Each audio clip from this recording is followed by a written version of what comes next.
Okay, we've got a real oddball with this one, perfect for the holiday season. This one is rated R, it's from 2010, and has a runtime of an hour and 23 minutes. Rare Exports is the story of Santa Claus, told through the perspective of the Finnish people, the land of the original Santa Claus. This is a story about the Sami people, the oldest indigenous people to call Finland home. Finland is also referred to as Lapland by the Sami people. So our story kicks off with an archaeological dig on the top of a mountain. The overseer for all this is a man who takes his job seriously. Soon he tells his employees about the new rules, which include no smoking or swearing. Seems to me this is to keep them off the naughty list and on Santa's good side. Also good to point out here, when we see the dig site and the workers, that's about the only time this movie is spoken in English, except a few short scenes with translations. Besides that, you will need to read the subtitles as the lion's share of this movie is in Finnish. We learn the tale behind Santa's banishment to the icy prison by the Sami people years ago.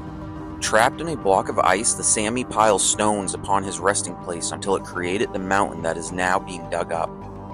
His chamber has been found and it must be opened by Christmas. Two young boys are messing around at the site, cutting a hole in the fence and trying to figure out what is going on. Juuso is the mullet-wearing, too-cool-for-school older boy, and Pitari is the younger, more quiet of the two. We meet Pitari's dad. Okay, let's be honest, this is the Finnish Aaron Eckhart. He is a butcher and proceeds to hang a pig's head over a trap laid in his backyard. We can assume this is to catch wolves, to keep them away from the major staple for these people, reindeer. The locals ready themselves for the annual roundup. An electric fence is prepared and the antlers can soon be seen coming over the horizon. But wait, there's a problem. Instead of the whole herd, there are only two skinny reindeer that break over the hilltop. Soon they discover 433 reindeer have been slaughtered, all leading up to where the dig site is. Someone makes the comment that Santa must be hungry. A grim foreshadowing of things to come? Perhaps.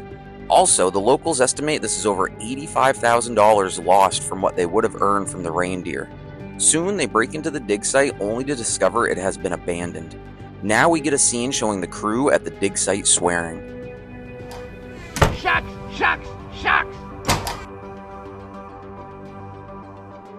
This must piss someone off because soon something appears and attacks the workers. The next morning, the pig's head is missing from the trap, and inside a worker is found. Believing him to be dead, the father and his friend decide they might as well cut up the body and be rid of it. Sure, why not?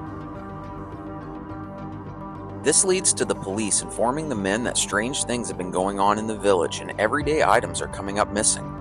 Pitari finds a creepy-ass wooden doll in the trap. The hair made of moss is a nice touch. Then a local farmer complains of theft. When we enter his barn, it's not his potatoes that have been stolen, but rather all the burlap sacks he stores them in. Okay, that's definitely a little odd. From here, the movie does pick up steam and there is much more action. The worker from the trap is not dead. He bites off a man's ear and then sulks in the corner until Pietri arrives. As the child enters the room, that is all this strange being can pay attention to. It becomes obvious all the bad boys on the naughty list are missing and Pietri is the only child left. The men believe the strange creature to be the actual Santa. Realizing this, they tie him up. They build a Santa cage and throw him on the back of a truck. On their way to strike a deal with the mining overseer. Yes, they have quite the find. The price of Santas have really gone up in our current economy. With help from the overseer, we learn what they have isn't the real deal bona fide Santa. It's just one of his little helpers, or elves. That's the last thing we learn from him as soon his head is split in two by a pickaxe. Ouch, sorry buddy. Pietri notices Hangar 24 and he makes the connection to his advent calendar. Santa must be behind this massive door. Sure enough, the elves have built a nest for Santa to unthaw from his massive brick of ice prison. Here, the stolen appliances and heaters from the locals are being used to slowly melt the ice. Now we never get a good look at Santa, but the two massive Krampus-type horns sticking out of the ice are pretty badass. Then, in the middle of all the stolen appliances, we see where all the potato sacks went. They are holding all the naughty children. A plan is hatched as Pietre comes into his own and really steps up. They helivac all the kids out of the hangar into the reindeer pen, now herding the elves like reindeer. This is a nice touch, and the naked, zombie-like elves running over the frozen landscape are visually stunning. Back at the hangar, the men drill what seems like 10,000 holes in the ice block and stuff each one with TNT. The men cut the giant horns from the ice and peace out real quick like. 3, 2, 1, boom! Santa is blown to smithereens. The elves have all been captured and the village is saved. Of course, what you do next is calculate the value of all these elves you now have. Some finished mathematics are done, and we learn that they are worth $16.8 million.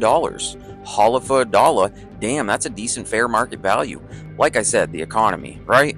The movie ends with the locals training the elves to be like good little department store Santas. Okay, that's pretty funny and makes for a good ending. But the real ending shows them getting boxed up and sent around the world with the logo on the crates being rare exports. LOL, that one got me. Pretty funny ending to quite a peculiar little movie. Okay, sweet. So that was a look at a Christmas horror film set in Finland that I had never heard of. If this is something you'd like to check out, you can stream it for free on that wonderful service known as Tubi. Okay, horror fans, check this title out before Christmas and see if it gets you in the holiday spirit. This is Planet Phobia signing off.